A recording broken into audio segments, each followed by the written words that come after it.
Perek HaBayis Va'Aliyah, Daf Kuf Yud Zayin, sponsored L'Refuah Shalema for Nosson Baruch ben Agileya. We begin with the Mishnah. The Mishnah continues discussing a two-story house. A landlord lived on the first floor and a renter on the second.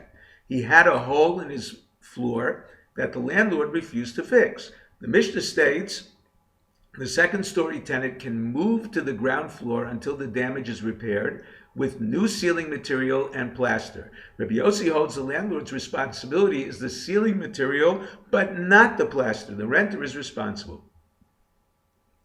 The first discussion of the Gemara is the size of the hole the landlord is responsible to fix.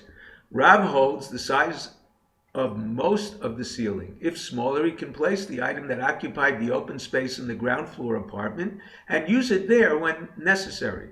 This is not considered an inconvenience to the tenant. Shmuel, on the other hand, holds even 4 square tefachim. The second-story tenant is inconvenienced living partially downstairs. The Gemara now discusses the terms of the contract that require the landlord to repair the ceiling. He worded the contract, Aliyah zu shal gabi bayis zeh ani maskir l'cha. I am renting to you this second story on top of this house. It means the second story in its present condition. If damaged, the tenant has the rights to move into the ground floor apartment. The Gemara now defines the rights of the tenant when he moves downstairs. Number 1, he cannot evict the landlord, they live together. Number 2, he can use its entrance to enter and exit. He is not required to use the entrance to a second floor apartment and climb down. Number 3, where there is a third floor tenant in a similar situation moves to the second floor. However, if the second floor damaged, the Gemara is uncertain if he moves to the third floor or to the ground level. The landlord can claim to the tenant that he agreed to an upper story apartment. The tenant can argue, I agreed to 1 story above ground level, not 2. The Gemara explains the new material used to fix the ceiling depends on the custom of the place. The Gemara presents 2 interpretations of the Machlokas Rabbi Yossi and Rabbanan as to who plasters the ceiling. The case discussed is the upstairs tenant washed his hands with water that ran along the floor, leaked through the hole in the ceiling, and damaged the ground floor apartment. Number 1, the Machlokas concerns harchakas nezikim, avoiding damage. The Rabbanan hold it is the landlord's obligation to plaster in order to prevent damage to his apartment. The rationale is the tenant of the upper story is entitled to normal use of his premises even if it causes damage below.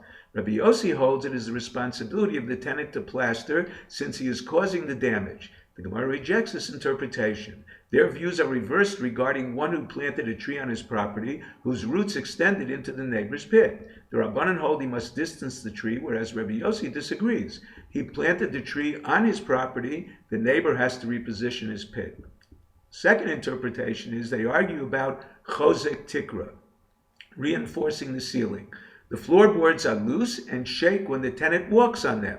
The Rabbanan hold the landlord is responsible to plaster because it stabilizes the floorboards. Rabbi Yossi holds they can be stabilized with pegs. The plaster is cosmetic to level the floor. It is the tenant's responsibility. Now we move on to a new Mishnah.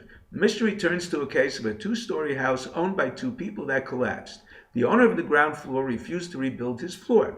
The Tanakama holds the owner of the upper story can rebuild the bottom floor and live there until the other pays his expenses. He does not have to pay rent for the time he lived there. It is zen and lo chaser. He benefits at no expense to the other. Rabbi Yehuda holds he cannot live without paying rent. Rabbi Yochanan explains that Rabbi Yehuda holds zen and lo chaser chayev. He suggests the owner of the second story rebuild the whole house and live on the ground floor. Since he could live on the second floor, it is zelo nehene, zelo chaser. The Gemara rejects Rabbi Yochanan's interpretation. Rabbi Yehuda, it is not a case of zen nehene zelo chaser. The tenant living there can cause damage. For example, smoke from his oven may blacken the walls, causing a loss to the owner who has to pay for a brand new apartment. The Gemara now discusses the law where the ground floor owner agrees to build but wants to rebuild differently. Number 1, if the original were hewn stones or full-size bricks, he can switch to build with unhewn stones or half-size bricks because both widen the wall.